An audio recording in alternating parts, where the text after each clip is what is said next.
Ndani ya vyumba, waoga wote walikuwa wakiwasubiri mashujaa wao waweze kurejea kutoka katika mapambano, lakini ajabu ni kwamba waliweza kuwashuhudia walinzi waliokuwa wakileta mwili katika jeneza, na hawakusema ni nani aliye ndani yake, bali wakaja kumtua tu mwamba. Washiriki wote wakiwa wamepigwa na butwa, lengo lao kubwa ni kuweza kushuhudia ni nani aliye ndani ya hili jeneza. Wakikumbuka namna ambavyo mashujaa wao waliondoka kwa mbwembwe katika mwisho wa season 2, hawaamini kwamba season 3 ingewapokea kwa majonzi namna hii. Lakini ajabu ni kwamba wengine walionekana kuwa na furaha sana, na wengine walionekana kuwa na huzuni sana, na wengine walionekana kutokuwa na wasiwasi kabisa. Wakaendelea kujisogeza taratibu katika eneo hilo la jeneza. Ile kufungua tu jeneza, akagondolikana kuwa alikuwa ni Mwamba Giwon, yule sterling wetu aliyeweza kushinda katika season ya kwanza mlungula mzito sana wa fedha. Kila mmoja alipigwa na mshtuko kwa sababu huyu jamani jasiri kweli kweli na shujaa. Inawezekanaje kufa kirahisi namna hii? Lakini swali likaja, ni kwa nini mwili wake umeweza kuletwa huku ikiwa wote wanaokufa ubebwa na kwenda kuchomwa mioto? Huyu mama akashauri kwamba ni vyema wangejaribu mapigo yake ya moyo kujua kwamba yuko hai au amekufa. Walipomgusa wakagundua kwamba mapigo yake ya moyo yalikuwepo. Juhudi za kumwamsha Mwamba zikazaa matunda, akawa ameamka, lakini alipoamka tu hakutamani kabisa kuendelea kuishi, kwani alichoweza kutana nacho hakikuwa na sababu ya yeye kuendelea kuishi. Akapiga kelele na kuwalazimisha walinzi kuwa wamwangamize, ni heri afe kuliko kuendelea kuishi katika dunia hii. Lakini akaambiwa kuwa anapaswa kushiriki mchezo. Akapigwa pingu kando kidogo ya vitanda, akiwa anashuhudia matukio ya ajabu ndani ya chumba hiki.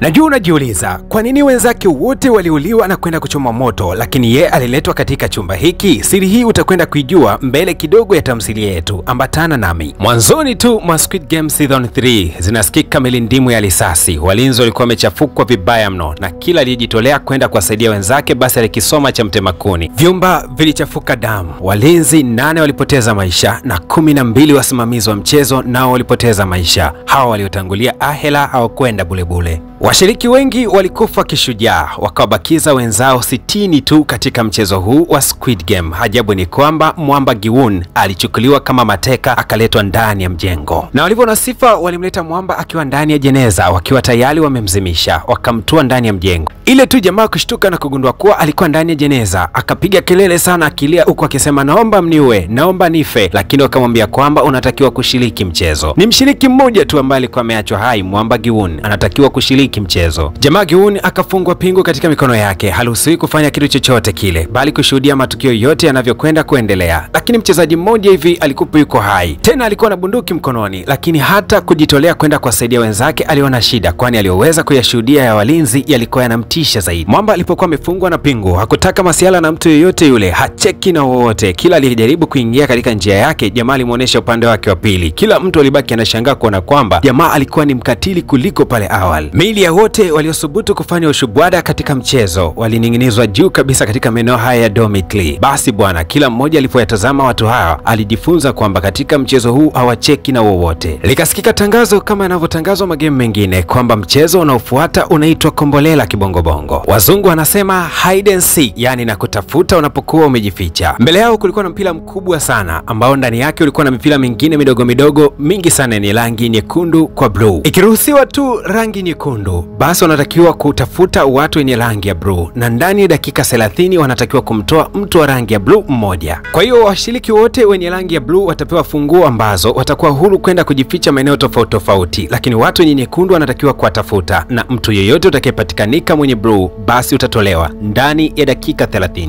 Lakini hao wenye nyekundu nao hawatatafuta wenzao kizembe, wakakabidhiwa visu. Hao wenye blue watakabidhiwa funguo, lakini wenye nyekundu watakabidhiwa visu. Maana yake utakapomkuta mtu mwenye blue basi ni halali yako. Lakini wenzangu na mimi, kama upendi matukio ya mauaji, basi unaweza kubadilishana na mtu wa blue. Wewe kazi yako itakuwa ni kujificha tu. Lakini kama unapenda mambo ya kukili, basi wewe utachukua rangi nyekundu, na yote utakayemkuta wa blue basi atakuwa ni halali yako. Bila shaka sote tumeelewana. Kama kuna mtu hajaelewa basi anyoshe mkono, kwani uko mbele mteleweshana kwa mapanga. Basi bana, hakuna ambaye alikuwa hajaelewa mchezo huu. Kila mtu akaanza kumfuata mwenye rangi nyekundu na kusema kwamba naomba uniulie mtu fulani kwani namchukia sana. Yani mtu wa blue unaweza ukamcholeshea mtu mwenye nyekundu ni wapi mtu wa blue alipokuwa amejificha, wewe ukaepuka kifo na huyo mwenzako akawa amekufa. Kwa hiyo yoyote unayemchukia na amevaa blue mwenzako, basi unaweza ukamcholeshea na akafariki. Bidada Noyu aliyeingia katika mchezo huu kwa makusudi maalum, inaonekana kuna kitu cha siri ambacho amekipandikiza. Na katika vyumba vya maabara ambapo huwa wanatoa viungo wale wachezaji ambao wanakaribia kufa, basi kuna mchezaji namba 246 ambaye alikuwa amepigwa risasi katika season ya pili. Mwishoni kule aliletwa ndani ili aweze kutolewa viungo kabla damu yake haijaganda. Bidada Noyu akaizirisha rangi yake kwa akawashambulia walinzi wote katika chumba cha upasuaji, na hapa akamwacha daktari tu, kisha akamwamuru kumtibia huyu mshiriki namba 246. Hapa ndo tunakwenda kujua kwamba bidada Noyu si mshiriki tu wa kawaida katika mchezo huu, bali ana kusudi maalum. Captain Park ni yule nahodha wa meli ambayo iko kando kidogo ya kisiwa hiki cha Squid Game. Ni agent wa siri sana wa yule mtu ambaye anavalia mavazi meusi na kiongozi katika mchezo wa Squid Game. Akawa anampasha kiongozi habari zote kuhusiana na mipango yote ya polisi, namna gani wanapanga kuvamia katika kisiwa hicho katika namna ya kisiri sana, na akamweleza kwamba kuna mmoja ana simu ya siri ndani ya mchezo wa Squid Game. Man in Black akamwambia mwamba hakikisha kwamba kama wataendelea kuzingua basi unaua wote mpaka hao maaskari. Sasa tunarudi ndani ya mchezo, huku lishatangazwa balaa, kila mmoja anatakiwa kujificha na watafutaji wanatakiwa kuanza kazi yao. Mwanzoni tu mwa mchezo washiriki kibao wakayapoteza maisha yao kwa kupigwa bisu kama zote, na kila aliyechomoza sura yake nje ya kapu basi aliipata ya moto. Sasa upande wa pili tunaonyeshwa Yonsok, yule mtoto wa mama mzee hapa ndani ya mchezo. Mama mzazi alipoona mwanae anaelekea kufariki basi akaenda kumsaidia. Mlinzi akamalizia mwanae mbele ya macho yake. Damu zilimwagika sana ndani ya mchezo. Mwamba Gi-hun naye aliibuka mshindi katika mchezo huu. Kila mmoja alimtawanyisha mwenzake, lakini bidada naye hakumwacha yule daktari aliyekuwa amemtibia mshiriki wa mchezo namba 246. Kutoka wachezaji 60 wakabakia wachezaji 25. Pesa zikatililika mabunda kwa mabunda kama ilivyo kawaida ya mchezo. Kila wanapoteketea wengine basi pesa huongezeka. Wakiwa wamechoka hoi tabani kusikia harufu za damu, mwisho wa siku wakapewa nafasi ya kuchagua kuendelea na mchezo ama kurudi nyumbani. Chaguo liko mbele yao, X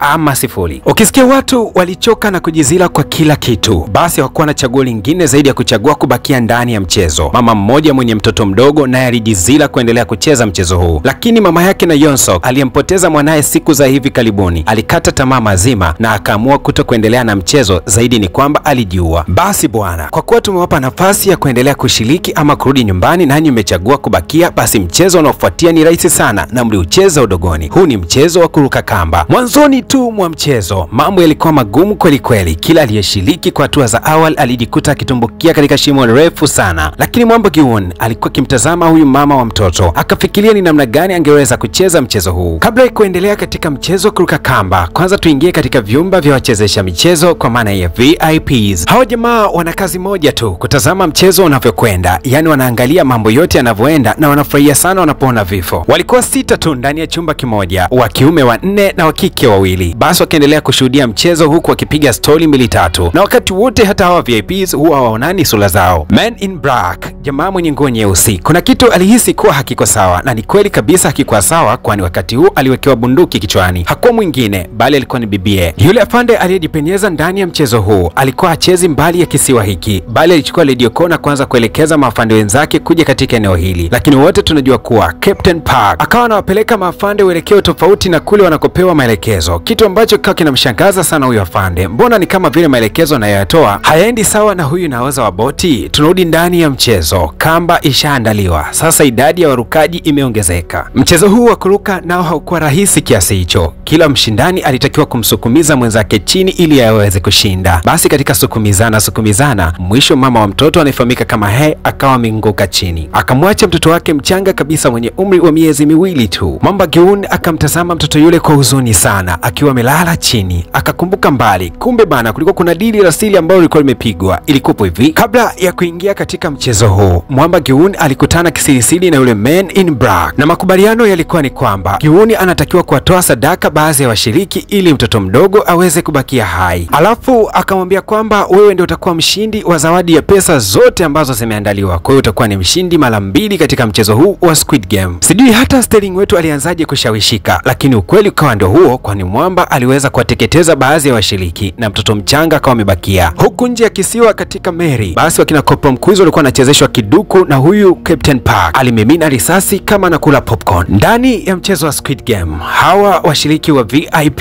siku ya leo watakwenda kushuhudia game ambayo itakupa na ushindani mkubwa live bila chenga. Unakumbuka ule mdoli wetu wa kwenye season 1 wa Kokoma sasa umerejea tena, ni mkubwa kweli kweli. Unadhani ni game ipi itakwenda kuchezwa mara baada ya hii? Nakumbusha tu kwamba hii series inapatikana ile ambayo imekwisha kutafsiriwa kwa Kiswahili, unaoipata kwa shilingi 2500. Njoo sasa hivi inbox ni kutumia ikiwa imepigwa vyema na madj wakali kutokea nchini Tanzania. 0622113984 unaipata ikiwa iko full kabisa. Na kwa wale ambao hawakufanikiwa kuiona season 1 na season 2, basi pia ukija inbox utajipatia tamthilia hizo, tena utakwenda kufurahia zaidi kwani imepigwa na madj wakali kutokea nchini Tanzania. Lakini hii kubwa kuliko utaipata kwa mtonyo wa shilingi 2500 tu. Squid Game season 3 ikiwa imekamilika mpaka finali. Anasema hapa mtaani kwetu kuna kikosi cha game ambacho tunachezaga, vile vile tunacheza mchezo wa ngisi. Na huu mchezo huwa tunaucheza mara zote. Na sheria ya mchezo huu ni moja tu. Unaanza katika sehemu moja ndogo, kunakuwa na magrupu mawili, limoja linavamia, limoja linazuia. Hii sasa inaitwa tikiri kwa Kiswahili. Anasema michezo hii inachezwa na miguu. Kuna namna fulani ya kutua katika karingi kidogo. Ukifika kwenye hatua ya kwanza, mzuiaji anatakiwa kuzuie, ushindwe kuchomoka. Hata mamako huyo jomba anajikuta amechelewa.